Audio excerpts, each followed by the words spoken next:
Ladies and gentlemen, with all due respect, and he knows I love him, Teflon Don. You know him from Aliquippa, you know him from Ambridge and Baldwin, the great Don Yanessa. Even all the right moves with Tom Cruise, and he always has had the right moves when it comes to being a head football coach and building quality, not just on the football field, but with student athletes. We're at D&G Pizza. Don't forget, for your Super Bowl party, Lori Lovato and, of course, her father, Gene, in Beaver Falls. They are truly a cut above the rest. And here in Monaca, you can enjoy, but always be responsible. Don't drink and drive. JB Taxi in the Valley, Yellow Cab of Pittsburgh, Miller Lite, Coors Light, and Pennsylvania's oldest brewery, Yingling. They got a lot of IPAs here as well, too, and you can even get yourself a cold draft while you wait for your pizza. But now we're going to talk Super Bowl 50.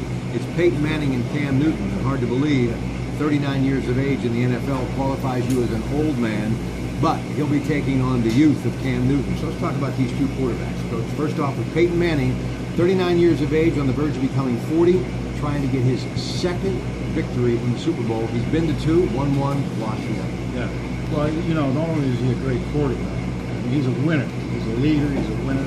Comes from, he's got a pedigree that's unbelievable. You know, his father was a great quarterback at Ole Miss. His brother is a quarterback in the NFL. So you talk about the pedigree, you talk about the intelligence, and you talk about the inherent physical athleticism. He has it all. And he's had a wonderful career, and he's 39 years old. I would think he still has a little bit of time left because I know some guys that played that game in their 40s and they played it very well. Listen, Greg Olsen is the tight end for Cam Newton. A lot of people are saying he works the seam as a tight end as good as maybe even the great Mike Ditka did back in his day. For some of these counterparts, people like Rob Gronkowski in New England. Cam Newton, though, when you have him and two other backs in the backfield, it's kind of like two backs and a quarterback equal three running backs. So he has the ability to scoot. But the tight end has always been, in my opinion, a great setup tool. How important is the tight end in today's National Football League, and how important will it be in this game? Well, you see how many teams have utilized the tight end. I mean, the Steelers do it too.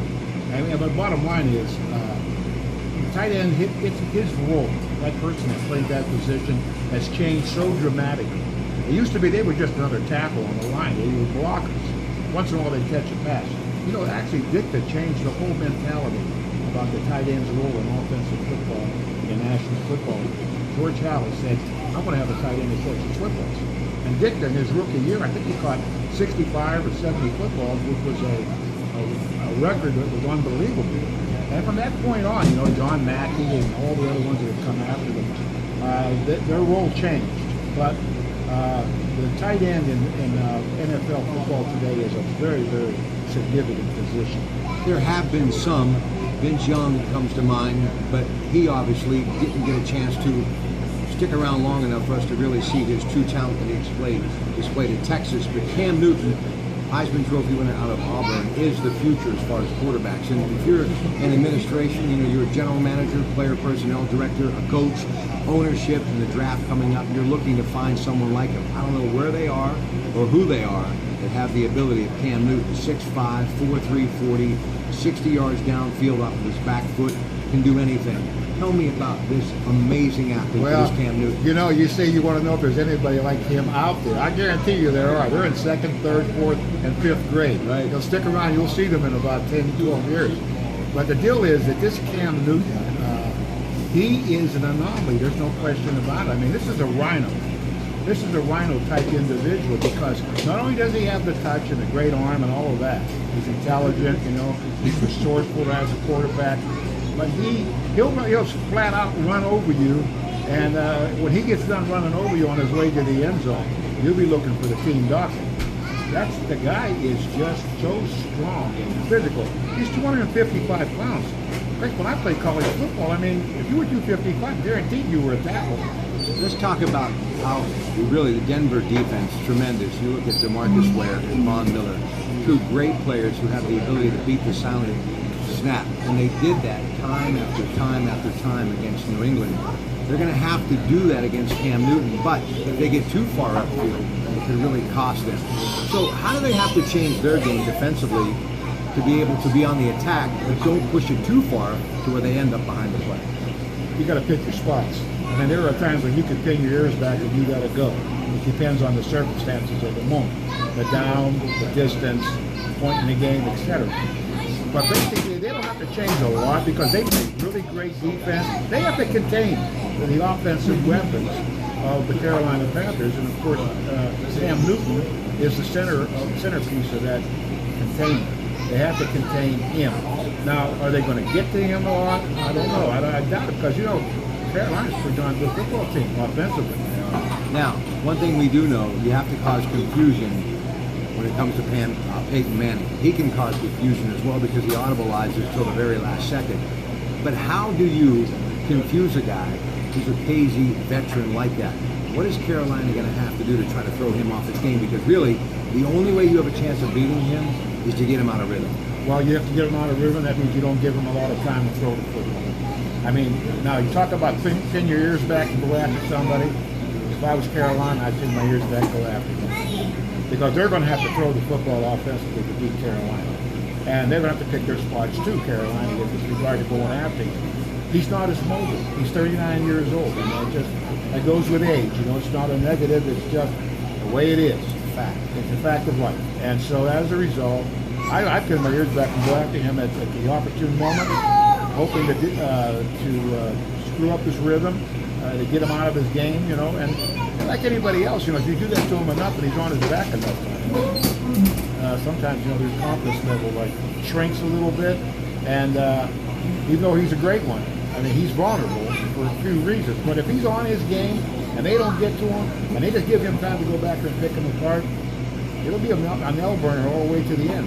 Now look, you got some pretty exceptional talent when it comes to Carolina's offense. Benjamin out early because of an ACL. He was the guy they thought really would light it up at the wideout position. But you got the Ohio State grab there, still Ed Ginn Jr. You got Philly Brown, and you got a young man who, by the name of Funchess, who's 6'5", and can fly and can leap.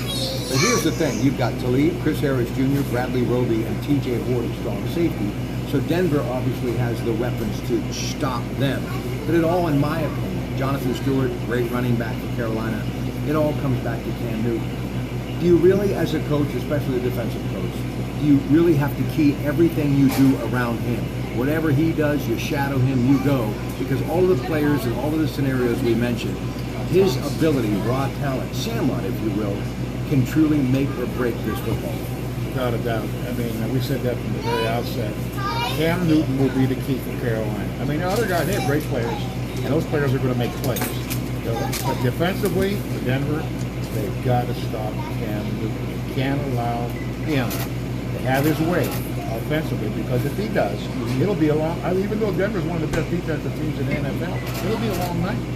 So bottom line is, it's going to come down to this too. Who makes the least number of mistakes? Who makes the best plays? Who does the smartest things? And if they take care of business, that's the team that's going to win. Who do you like? You know what? 7-point spread now in favor. Yeah, I know. I don't bet, but if I did bet, I'd probably take the 7 points and hope that Peyton Manning had one heck of a day. 7 now. All right, now listen. I know you're a teacher first, and I have such respect for public school teachers in this country. And the new Sheffield principal is here tonight with his wonderful children. Tell everybody his name. Yeah, he's a Beaver Falls guy. Come on over here, real quick.